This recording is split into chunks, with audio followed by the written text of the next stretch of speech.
하나님 말씀 보겠습니다. 하나님 말씀 누가복음 7장 18절에서 23절 말씀입니다. 누가복음 7장 18절에서 23절 말씀입니다. 제가 가지고 있는 성경은 신약 성경 101페이지쯤 됩니다. 집사님 좀 많이 울리네요. 누가복음 7장 18절에서 23절 말씀 교독하도록 하겠습니다. 요한의 제자들이 이 모든 일을 그에게 알리니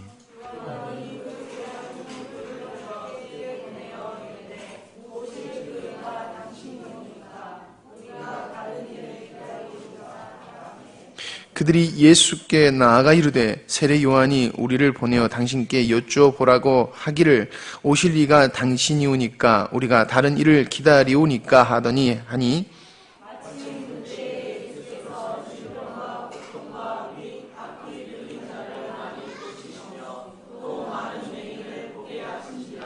예수께서 대답하여 이르시되 너희가 가서 보고 들은 것을 요한에게 알리되 맹인이 보며 못 걷는 사람이 걸으며 나병 환자가 깨끗함을 받으며 귀먹은 사람이 들으며 죽은 자가 살아나며 가난한 자에게 복음이 전파된다 하라.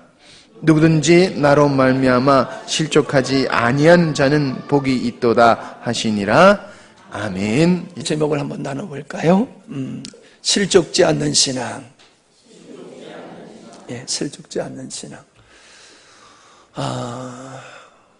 여러분이 아마 잘 아실 것입니다만 이어령 교수, 참 지식인의 대표자라고 말할 만한 그런 훌륭한 지성인이시죠. 그분이 따님이 아주 총명했다고 그래요. 그래서 이대를 아주 공부를 잘해가지고 잘 마치시고 또 미국으로 가셔서 변호사 공부를 하셔가지고 변호사가 되시고 그러던 가운데 은혜를 입고 그분이 따님이 목회자가 되겠다고 신학을 공부하셨어요. 근데 그분이 그 따님이 앞을 보지 못하게 된 거예요. 앞을 보지 못하게 됐고 그분의 따님이 장애자가 있었는데 그 장애로 고통을 당하다가 세상을 떠나고 그리고 그 따님이 결국 암으로 투병생활 하다가 세상을 떠났습니다. 아버지로서 얼마나 마음이 아팠고 힘들었겠나 하는 생각을 해봅니다. 아마 예수 믿는 사람이라 할지라도 그런 상황이 되어지면은 많이 힘들어했을 것 같은데 이분은 믿음을 갖지 않다가 그런 고난 속에서 믿음을 갖게 되었다는 겁니다. 우리가 보편적으로 보면은 교회 나와서 믿음의 생활 열심히 하다가 어려운 일을 당하고는 교회를 떠나고 믿음을 저버리는 경우는 많이 보지만은 하나님 부정하고 살다가 극한적인 어려움 속에서 하나님께로 돌아오시는 분들은 많지를 않아요. 그러니까 무엇을 우리에게 말씀해 주고 있습니까? 믿음이라고 하는 것은 참 믿음이라고 하는 것은 환경이 좋아야지만이 갖게 되는 것은 아니다라고 하는 겁니다. 예. 사람들이 예수님을 믿다가 교회를 떠나게 되어지는 이유들이 그래요. 왜 내가 하나님을 믿는데 이런 어려운 일을 겪게 하십니까? 왜 나에게 건강이 이렇게 안 좋아지고 경제가 어려워지고 예수 믿기 전에는 뭐 큰 어려움이 없었는데 예수 믿은 후에는 왜 이렇게 어려움이 많이 생깁니까? 하나님이 정말로 살아계신 하나님이라고 하면은 하나님을 믿는 나를 이렇게 방치하거나 모른다 하시거나 외면하실 수 있습니까? 오늘 사랑의 하나님이라고 살아계신 하나님, 전능하신 하나님이라고 해서 내가 하나님을 믿었더니 하나님이 내게 해준 건 아무것도 없다. 하나님 안 계시다, 하나님 없다, 있다 할지라도 나는 이런 하나님 안 믿겠다 그러면서 믿음을 저버리는 분들을 흔히 볼 수가 있습니다. 교회는 떠나지 아니하고 믿음은 떠나지 않지만은 하나님을 향한 아주 대단한 섭섭한 마음과 의문을 가지고 신앙생활이라고 하는 어떤 종교적인 맥은 유지하고 있지만은 적극적인 믿음의 생활을 하지 아니하는, 그냥 겨우 그냥 예배만 참석하는 그런 분들도 교회 안에 꽤 있는 것 같습니다. 제가 이런 현실을 보면서 참 마음이 많이 아픕니다. 물론 목회자의 입장에서 예수 믿는 그 사람이 어려운 상황에서 이렇게 벗어나지 못하고 있는 걸 보면 정말로 하나님 도와주셔서 저 고난에서 빨리 벗어나게 해 주십시오, 문제를 해결해 주십시오, 이런 마음을 저도 갖고 그런 기도를 합니다. 그런데 우리가 예수를 믿는 것은 예수 믿어서 평안하고, 예수 믿어서 형통하고, 예수 믿어서 성공하고 출세하고, 예수 믿어서 많은 사람이 부러워할 만한 그런 위상을 확보하는 것이 믿음의 목표는 아니라는 겁니다. 예수님을 믿는 이유는 내가 죄인임을 깨닫게 된 겁니다. 그리고 죄의 결과로서는 하나님 없이 살다가 결국은 영원한 멸망을 받게 된다는 것을 깨닫게 되어지고, 내가 이 영원한 멸망 속에서 벗어나고 내가 이 땅에 사는 날 동안 후회함이 없는 하나님 보시기에 합당한 삶을 살아갈 수 있는 그 후회함이 없는 인생을 살기를 추구하는 사람들이 결국은 하나님께로 돌아오는 거지. 예수님만이 우리의 죄의 문제를 해결해 주시는 분이로구나, 하나님만이 우리에게 영원한 소망을 주시는 분이로구나, 이 땅의 것은 결코 영원한 것이 아니로구나, 잠시 우리에게 기쁨과 위로는 줄 수 있는 것이지만 세상의 환경이 그 어떠함이 우리의 인생의 목표가 될 수 있는 것은 아니구나. 있으면 좋지만은 그 있던 것도 상실하게 되어지면 상대적으로 또 많은 고통을 얻게 되는 거로구나. 이 땅에 참다운 평안은 없다. 내 손으로 사람의 어떤 환경 속에서 내가 추구하는 것들을 완벽하게 얻을 수 있는 것은 없구나라고 하는 걸 깨닫고, 환경의 문제 때문에 주님 앞에 나오는 것이 아니라 내 영혼의 문제, 죄의 문제를 해결하기 위해서 교회에 나오는 분, 믿음을 갖는 분, 그런 분들은 실족하지 않습니다. 그러나 동기야 어떠하든지 이런 자리로 옮겨져야 됨에도 불구하고 여전히 병 낫기 위해서 교회 나오고, 편안한 삶을 살기 위해서 교회 나오고, 좋은 학교 가고 좋은 직장 갖고 형통의 삶을 추구하는 그런 자기가 출세하는 데에 믿음을 이용하려고 교회에 나오시는 분들은 결국은 떨어져요. 결국은 떠나가요. 근데 참 희한한 거는요, 절에 다니다가 그런 어려운 일을 당하면서 무슨 부처가 있어? 그러면서 절에 안 나가시는 분들은 내가 못 봐서 그런지 모르지만 별로 없는 것 같아요. 절에 다니는 사람들이 믿음이 더 좋은 것 같아요.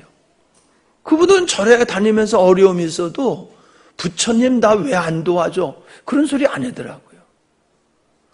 부처님이 살아계시면은 자비로우신 부처님이라고 하면 나를 왜 이렇게 어려운 환경에도 그러지 않더라고요. 그분들은 자기의 환경은 어떠하든지 끝까지 열심히 잘 나가더라고요. 근데 교회 다니다가 이런 어려운 일을 하게 되면 실족하면서 하나님을 원망하고 떠나는 걸 보면은 참 그것도 이해가 잘 안 된다 하는 생각이 개인적으로 든 적이 있었습니다. 저는 오늘 말씀 속에 실족한 사람과 실족하지 않은 분들을 통해서 어떤 사람이 실족하며 어떤 사람이 실족하지 않는 것이며, 실족하게 되어지면 어떤 불행한 일과 실족하지 아니하면 어떤 은혜를 입는가 하는 말씀을 나눠보려고 합니다. 대표적인 사람 아담이지요. 그 아담은 하나님과 에덴 동산에서 대면하고 살았던 존재입니다. 하나님의 만드신 최초의 인간이시지요. 그 아담은, 하와는 하나님과 대면을 했습니다. 세상에 이런 은혜를 입은 존재가 사람 중에서 또 누가 있겠습니까? 그런데 그 아담은 선악과를 다 먹지 말라고 하시는 하나님의 그 금기의 말씀에 그는 걸려서 실족하여 넘어진 거지요. 저는 그렇게 생각합니다.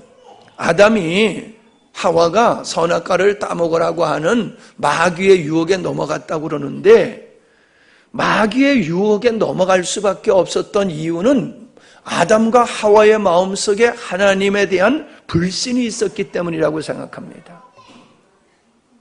왜 하나님이 이걸 따먹지 말라고 하셨지라고 하는 것을 긍정적으로 그 하나님의 먹지 말라고 하신 이유를 그가 참으로 마음속에 이해하고 간직하고 살았다라고 하면은 그거 따먹을 필요가 없지요. 뭐 먹을 게 없어서 그거 따먹은 건 아니잖아요. 아담의 마음속엔 늘 궁금했을 것 같아요. 하와의 마음속에도. 왜 하나님이 이거 먹지 말라고 그랬지? 왜 먹지 말라고 그랬지? 늘 궁금증이 있었을 것 같아요. 뭔가 하나님이 우리에게 숨기는 거 아니야? 숨기는 거 있는 거 아니야? 하나님을 신뢰하기보다는 하나님을 의심하는 그 의혹을 품는 마음이 있었을 거라고 생각해요. 그렇기 때문에 마귀가 와서 이거 따먹어도 되는 거야. 너 이거 따먹으면 하나님과 같이 될 거야 라고 하니까 휙 넘어갔다는 거지요. 그러면 그렇지, 뭔가 하나님은 우리에게 숨기고자 하는 어떤 것이 있었는데 그것이 우리로 하여금 하나님과 같이 되는 걸 하나님은 싫어서 이걸 따먹지 말라고 그런 거로구나. 이걸 따먹으면 나도 하나님같이 되겠구나. 이것이 바로 아담이 선악과를 따먹게 된 동기였고, 그로 말미암아 그는 하나님을 불신하고 배척하며 넘어지는, 실족하는 이런 결과를 가져왔다는 거죠. 예. 세상에 궁금하면 하나님께 여쭤보면 좋았을 거 아니에요? 하나님, 왜 따먹지 말라고 그러셨어요? 궁금하면 물어보면 될 거 아니에요? 그죠? 여러분 궁금하면 물어보잖아요. 엄마 왜? 아빠 왜? 왜? 물어보면 되잖아요. 그럼 물어보지를 아니하고 결국 마귀의 이야기를, 거짓을 진실로 받아들임으로 말미암아 넘어졌다라고 하는 것을 볼 수가 있습니다. 사람은 좀 죄송합니다만 저는 이렇게 의심을 하지 않는 스타일이에요. 누가 뭐라고 그러면요 의심이 안 들어요. 그냥 다 믿어져요. 나 같은 사람은 사기치기를 참, 사기 쳐먹기가 진짜 좋은 사람이에요. 저를 사기를 좀 쳐보세요, 저한테. 제가 잘 넘어갈 겁니다. 네. 근데 뭐 여러분도 좀 그런 성향이 있는 것 같아요. 여러분도 너무 순진해가지고 누가 와서 유혹하면 쉽게 넘어갈 것 같아요. 그대로 믿기 때문에 말입니다.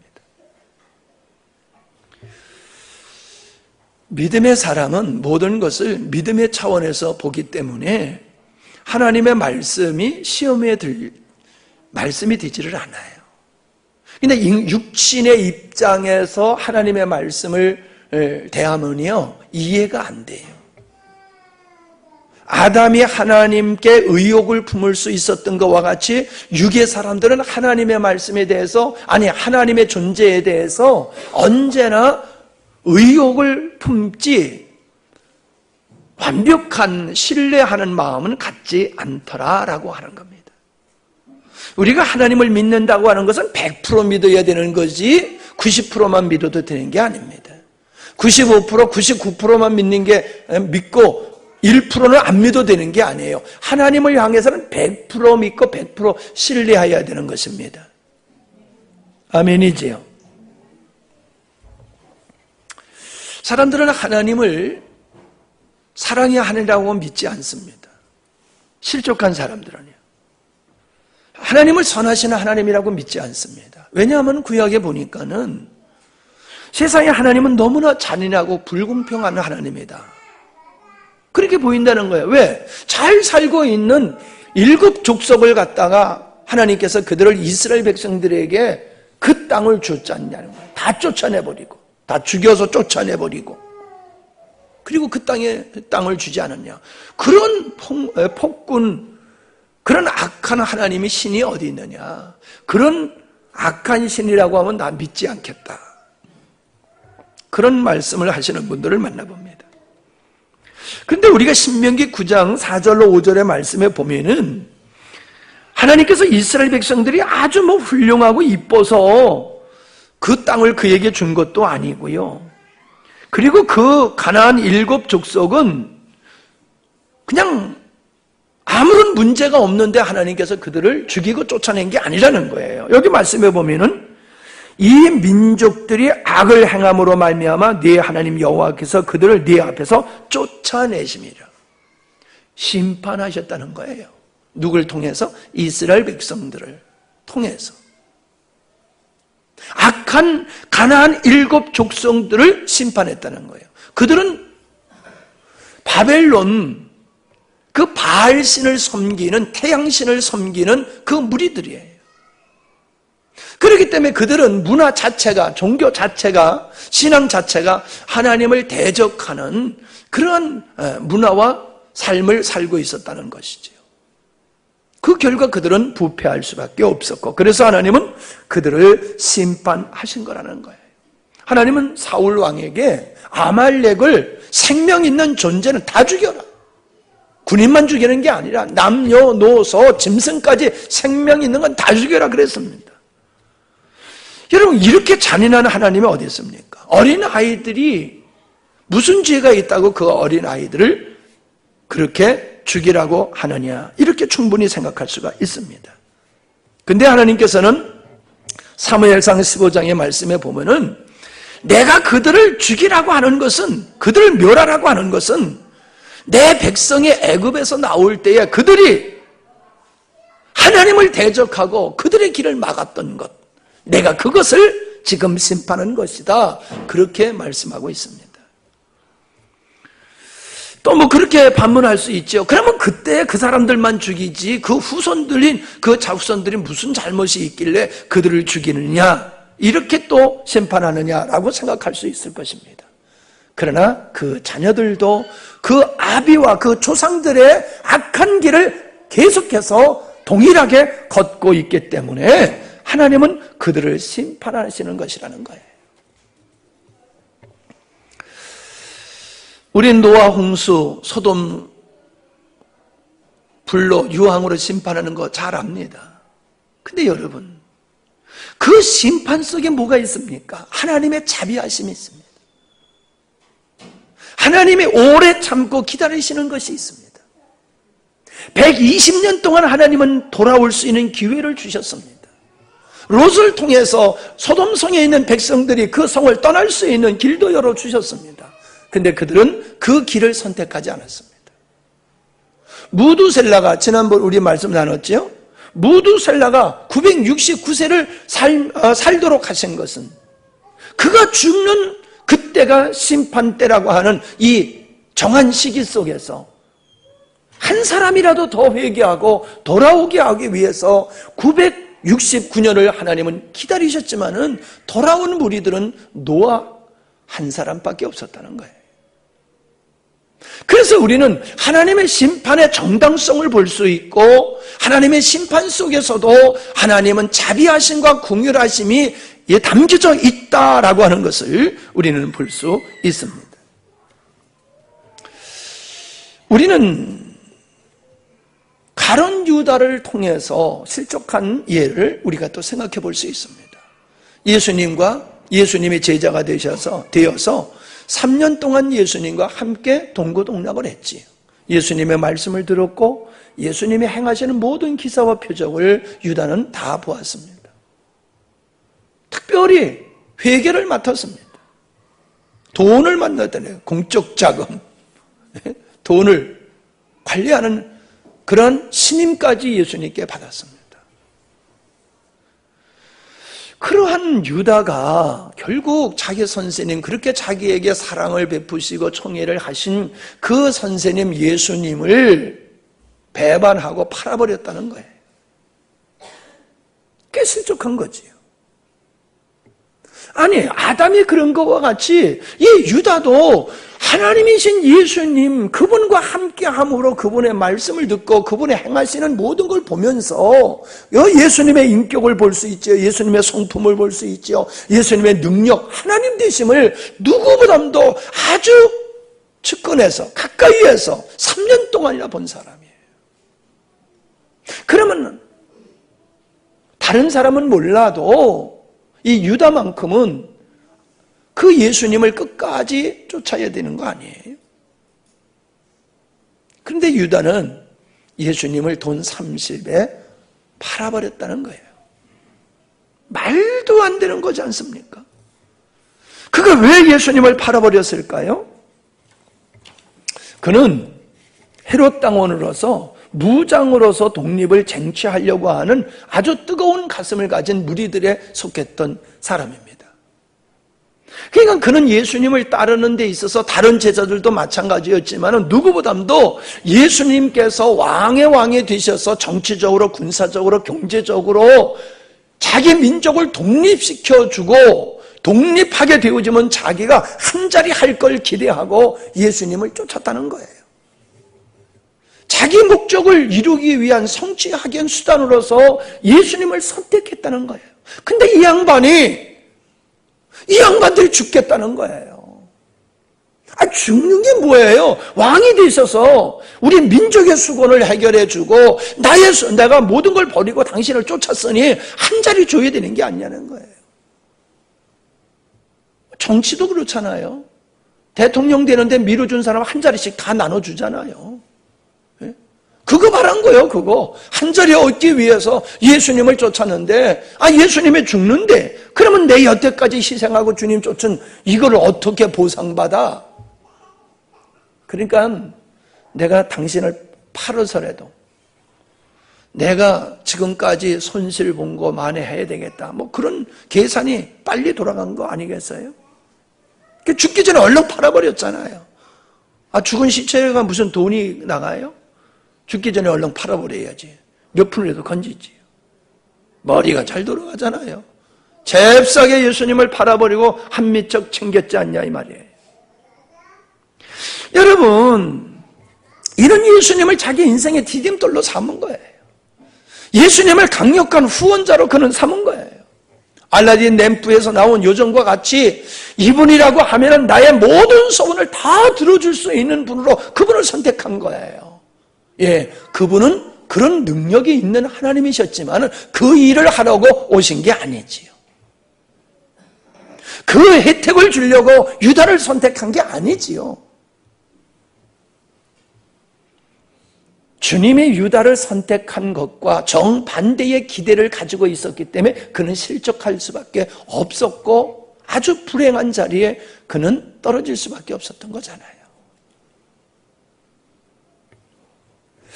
그 예를 든다라고 하면 또 가인이 마찬가지인 것 같아요. 가인은 예배들이 다 실족한 사람이에요. 딴 거 하다가 실족한 게 아니고 동생과 함께 예배 드렸는데 하나님은 동생의 예배를 받고 내 예배는 안 받으셨어. 그래서 실족해서 하나님을 대적하려니 하나님은 대적할 수 없으니까 하나님이 신임하는 아벨 자기 동생을 자기 동생인데도 하나님이 미우니 하나님의 사랑하는 아벨도 꼴보기 싫어서 아예 없애버렸잖아요. 죽여버렸잖아요. 예배드리다가 실족하여서 하나님을 대적하게 됐어요.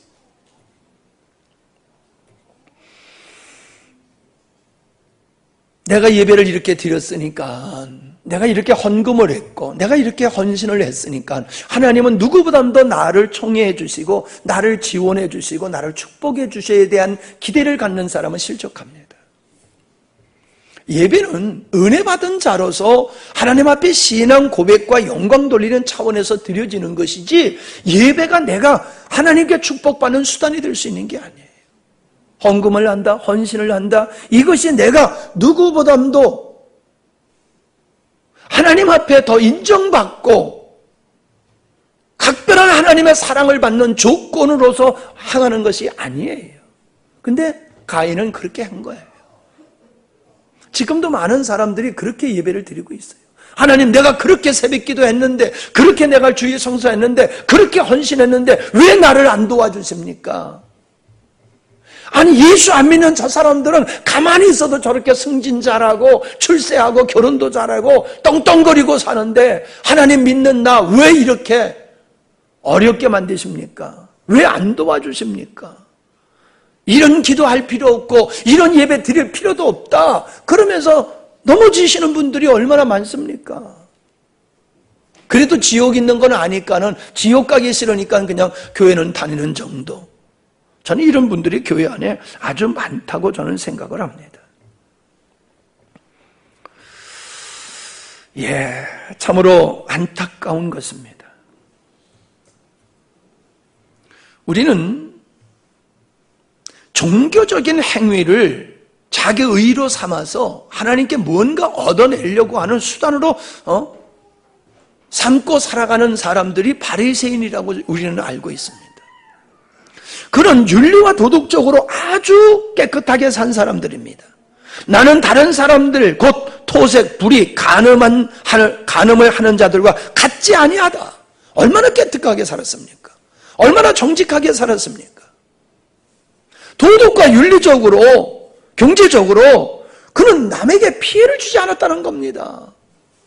그래서 어떻다는 겁니까? 자기가 선하다는 자부심을 가지고 있는 겁니다. 나는 의롭다는 자부심을 가지고 있기 때문에 천국이 있으면 당연히 그 천국은 내 것이야. 나와 같이 살지 않는 저것들은 다 지옥의 불쏘시개야. 이런 생각을 가지고 살던 사람이 바리새인들이었습니다. 그는 일회에 2번씩 금식 기도를 했고 소득의 11조를 드렸습니다. 대단한 종교적인 열심을 가진 사람이지. 11조를 드린다는 거 이거 보통 믿음이 아닙니다. 11조. 이거를 11조를 하나님 앞에 헌금한다는 건 그것도 자발적으로 하는 거지 않습니까? 이게 보통 믿음이 아니면 안 되는 거예요. 근데 그렇게 했어요. 금식 기도를 2번씩이나 금식 기도를 했으니 얼마나 금욕적인 삶을 산 사람이냐 말이에요. 그런데 우리 주님은 그들을 인정하지 않으셨어요. 그냥 실족했지요. 그래서 우리 같은 사람 보고 지옥 간다라고 하는 저거는 말도 안 되는 거야. 저런 놈은 죽여야 돼. 그리고 예수님을 죽이는데 앞장서지 않았습니까?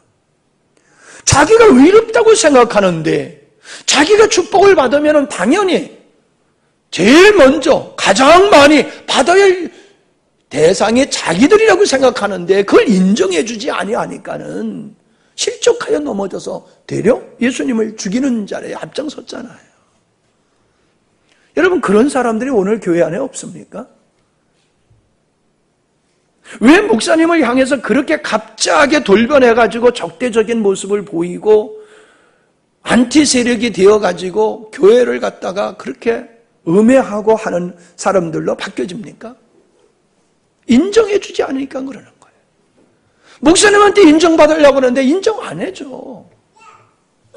그러니까 사랑하다가 정으로 바뀌듯이 하나님을 기쁘게 하셔가지고 내가 뭔가 얻어내려고 그러는데 하나님이 인정을 안 해. 그러니까 사랑의 대상이 증오의 대상으로 바뀌어지는 거예요. 그런 사람들이 많습니다. 부자 청년이 예수님을 찾아왔습니다. 내가 무엇을 하여 영생을 얻을 수 있겠습니까? 그랬더니 우리 주님께서 네가 가지고 있는 거 다 팔아서 가난한 사람에게 나눠주고 나를 좇으라. 그럼 그대로 해야 될 거 아니에요? 왜? 무엇을 해야 영생을 얻을 수 있습니까? 영생을 얻기 위해서 무언가를 해야 될 것을 예수님께 물었다라고 하면은 예수님이 시키는 대로 해야 되는 거 아니에요? 아니면 묻지나 말든지. 아니, 물을 때는 언제고 시키니까는 왜 안 해요? 이 신앙생활을 그렇게 하는 거예요. 내가 믿고 싶은 건, 내가 듣고 싶은 것만 듣고, 내가 믿고 싶은 것만 믿고, 내가 하고 싶은 것만 순종하는 거예요. 이 부자 청년이 그런 거예요. 그는 재물이 많음으로 근심하면서 돌아갔더라. 왜 실족하여 넘어졌습니까? 영생은 얘기하지만은 그는 이 세상 걸 놓지를 못한 거예요. 두 주인을 섬길 수 없다고 우리 주님 말씀하셨잖아요. 두 주인을 섬길 수 없다고. 내가 세상에 소망을 두고 산다라고 하면 천국은 너의 것이 아니야.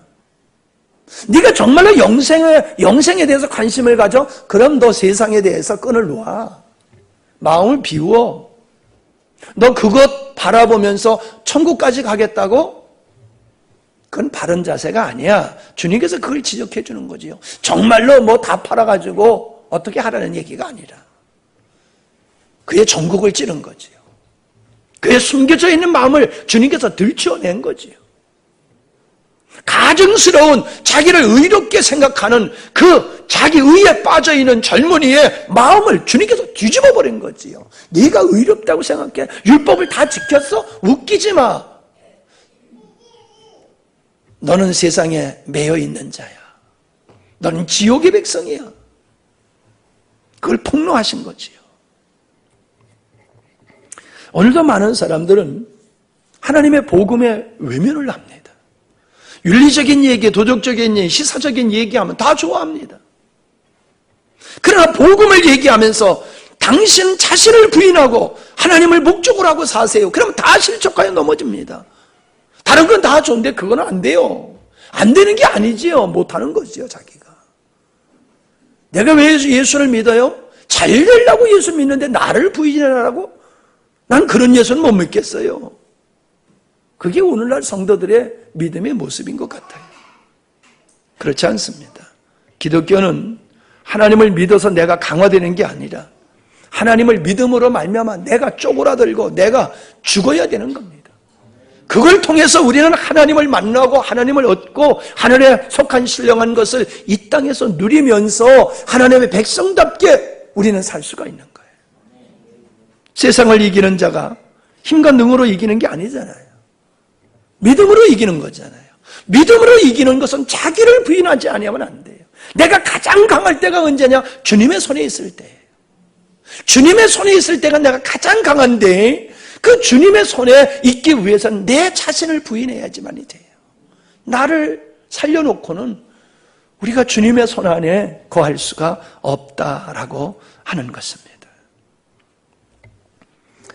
우리는 실족할 만한데도 실족하지 않는 사람에 대한 말씀을 살펴보려고 합니다. 욥입니다. 욥. 오늘 본문 말씀에 보면은 세례 요한이 예수님을 보라 하나님의 어린 양이로다 이렇게 증거했던 이 세례 요한이 투옥이 되어 가지고는 헤롯의 미움을 받아 가지고 그 옥에 갇혀서는 지금 헷갈리는 거예요. 아, 내가 잘못 본 거 아니야? 아, 예수님이 하나님의 아들이시면 하나님의 성령이 그 위에 머무는 걸 보고서 내가 증거했는데 그렇게 예수님을 하나님의 아들이라고 메시아라고 선포했는데 왜 내가 지금 감옥에 들어와서 앉아있지? 요한의 마음속에는 의문이 생기는 거지요. 아니 내가 왜 여기 앉아있어야 돼? 내가 뭘 잘못했다고? 내가 한 것은 예수님이 하나님의 아들이신 걸 증거한 것이고 헤롯의 잘못을 부정을 내가 폭로한 거 그 지적한 것밖에 없는데 의로운 내가 왜 여기 와서 있어야 되는 거? 당신 정말은 메시아인 거 맞아? 그러면 나를 여기다 두면 안 되지 않아? 막 이런 생각이 그에게 스쳐 지나간 거죠. 그러니까 사람을 보내서 당신 우리가 기다리는 메시아 그 사람이 정말 맞습니까? 라고 물어보잖아요. 그때에 우리 주님이 하시는 말씀이 나를 인하여 실족하지 아니하는 자가 복이 있다. 뭔 얘기입니까? 실족하지 말라는 거예요. 흔들리지 말라는 거예요. 네가 본 것이 맞다는 거예요. 네가 증거한 게 맞다는 거예요. 너 실족하지 말아라. 네가 원하는 대로 이루어지지 않는다고 너 실족하지 말아라. 네가 봤을 땐 메시아가 무능하고 메시아 같이 보일지 않을지 몰라도 네 생각이 맞지 않는다고 네가 나에 대한 믿음을 흔들리지 말아라.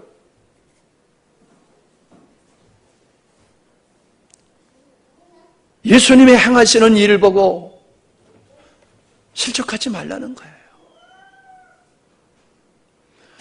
욥은 하나님의 말씀에 보면은 하나님이 그를 인정한 사람이에요.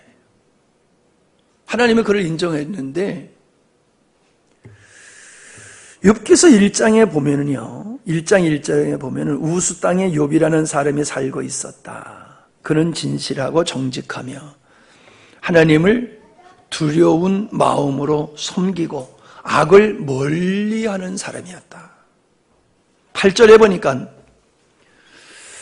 마귀에게 하는 얘기예요. 네가 내 종 욥을 주의하여 보았느냐.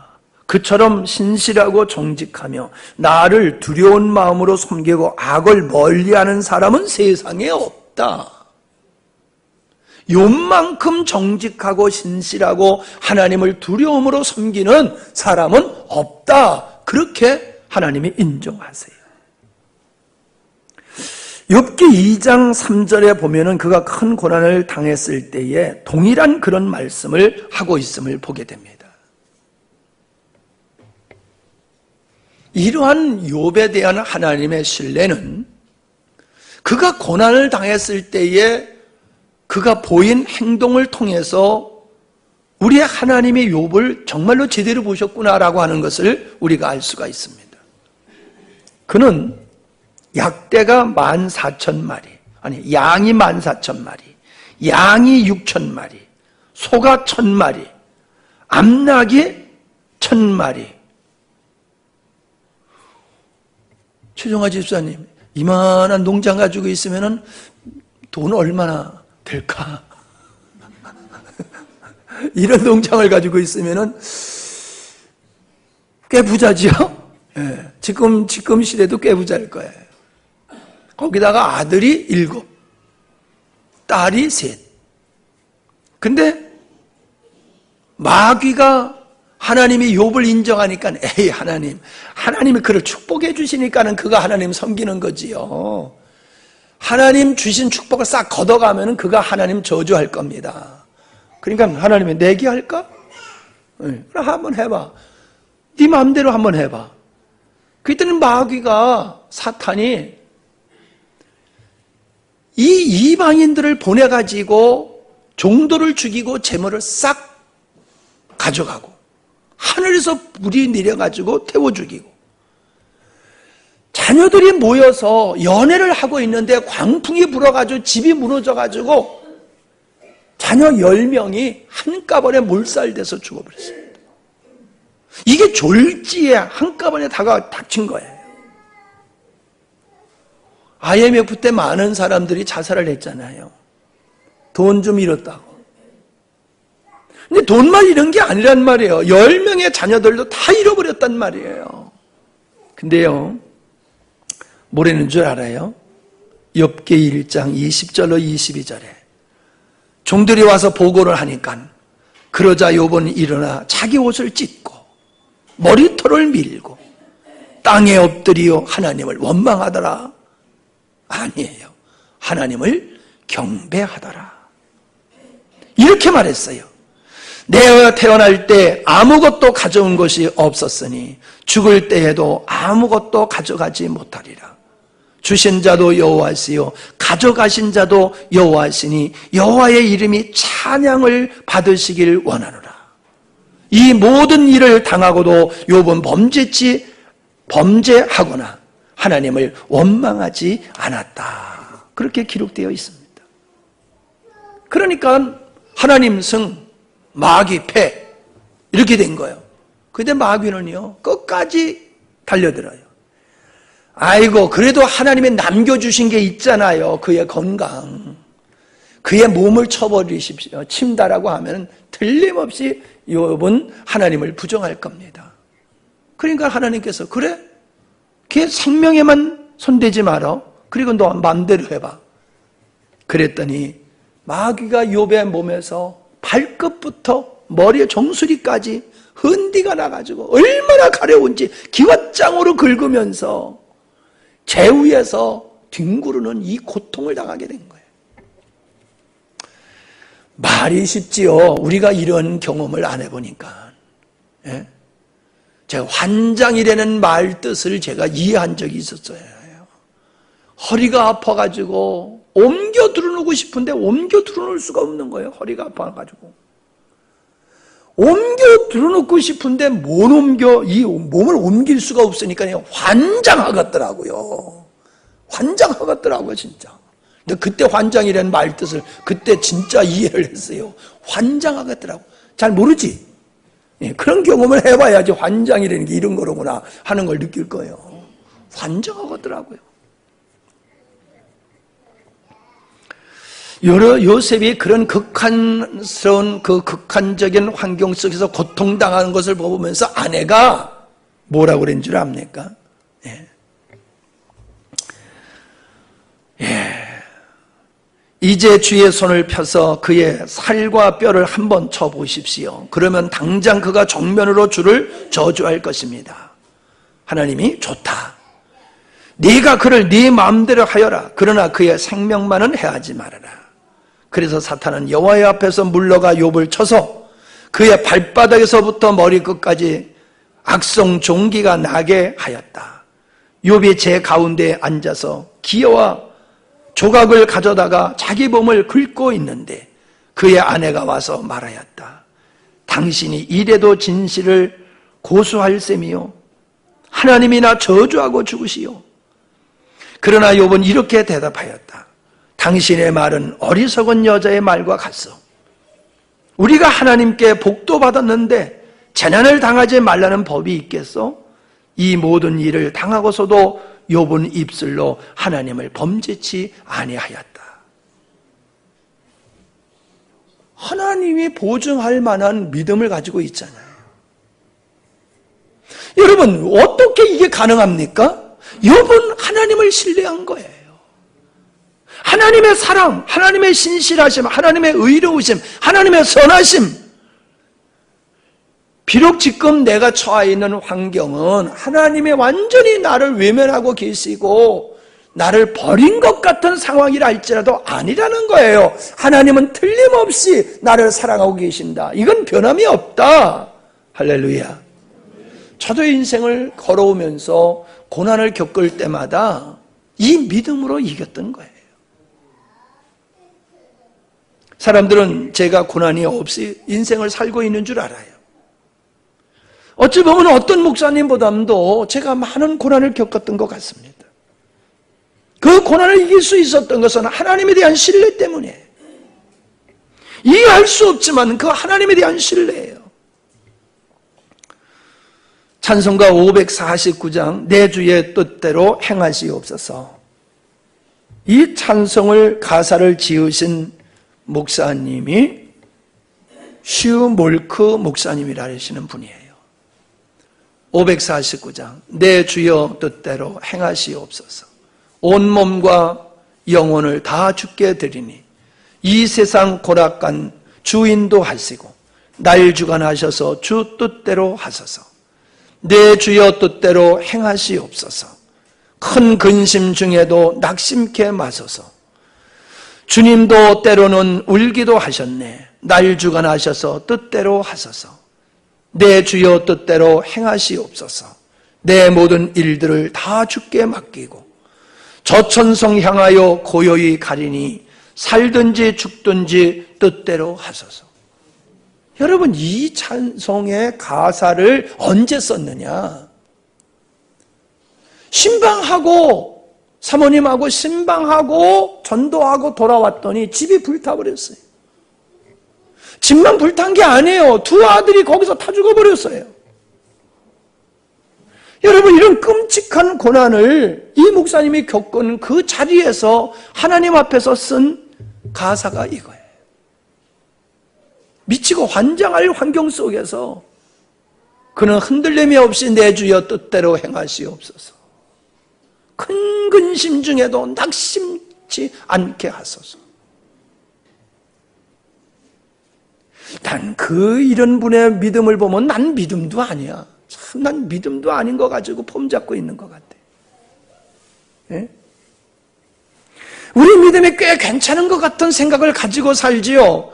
여러분, 우리 앞에 욕과 같은 어려움과 이 슈멀크 목사님이 겪었던 어려움을 겪어야 된다라고 했을 적에 주일날 나와서 내 주여 뜻대로 행하시옵소서 하면서 특성하실 분이 없을 것 같아. 예? 그러면서도 우리는 엄청난 대단한 믿음을 가지고 있는 줄 생각하고 하나님 앞에서 섭섭한 감정을 가지고 살고 있지는 않습니까? 바울이 복음을 전하다가 그가 얼마나 많은 고난을 겪었습니까? 그 모습이 빌립보 지방에서 전도하다 옥에 갇혔을 때예요. 시큰 두들겨 맞고 옥고에 쇠사줄에 채워가지고 갇혀 있었어요. 여러분은 얼마나 속상합니까? 하나님, 내가 주님을 위해서 복음을 전하고 수고하고 애쓰는데 상은고사하고 내가 이렇게 억울하게 이렇게 매를 맞고 내가 지금 죽을지도 모르는 상황 속에 갇혀 있어야 되겠습니까, 하나님? 아니, 내가 나 잘 먹자 했습니까? 내가 못된 짓 했습니까? 나 잘 나가던 길 포기하고 오직 주님을 위해서 복음 전하는 일에 힘썼는데 고작 그 보상이 이 감옥입니까? 그렇게 실족한 만한 환경이지요. 그런데요, 그는 실족하지 않았어요. 성경에 보니까요, 밤중에 바울과 실라가 기도하고 하나님을 찬송하자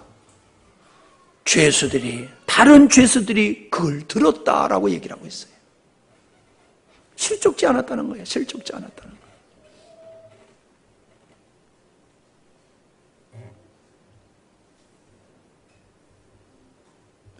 내가 원하는 내 소망을 이루려고 하면은 믿음의 생활을 어떤 것을 얻고자 하는 그 조건과 어떤 그런 것들로 생각하면은요, 다 넘어져요. 처음에 말씀드린 대로 죄의 문제, 영생의 문제, 인간이 내 정체성을 보고 내가 누구냐라고 하는 그 내가 하나님의 자녀로서 하나님 자녀답게 살고자 하는 이러한 것에서 시작하지 아니하면 안 되는 거지.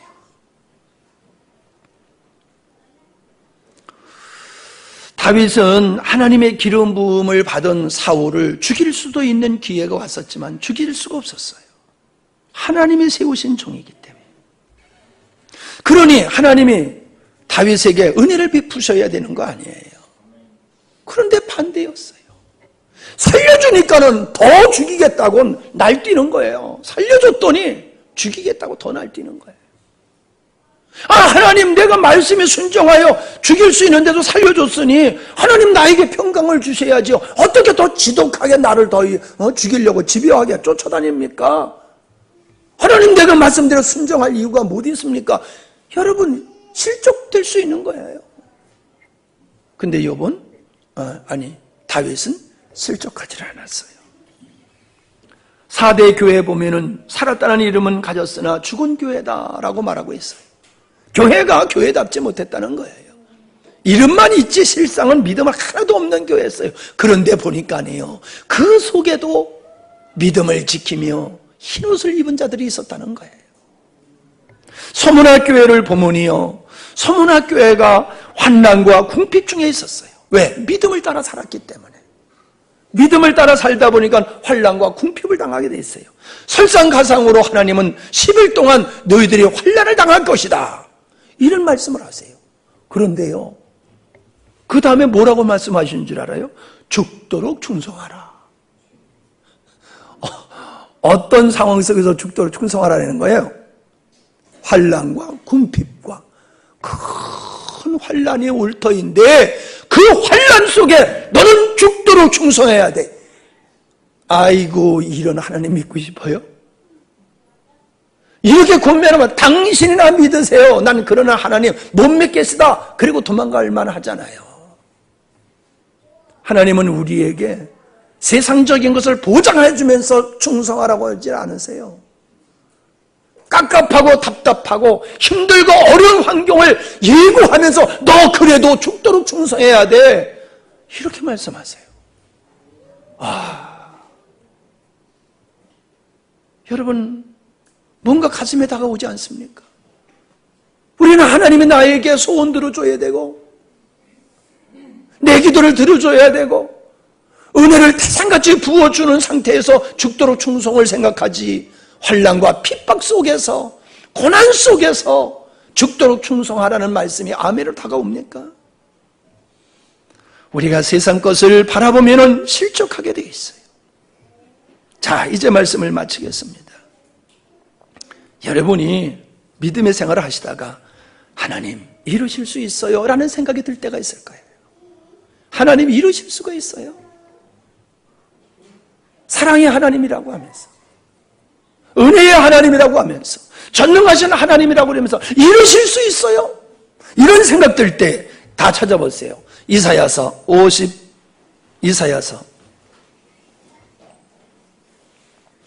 55장 8절로 9절입니다.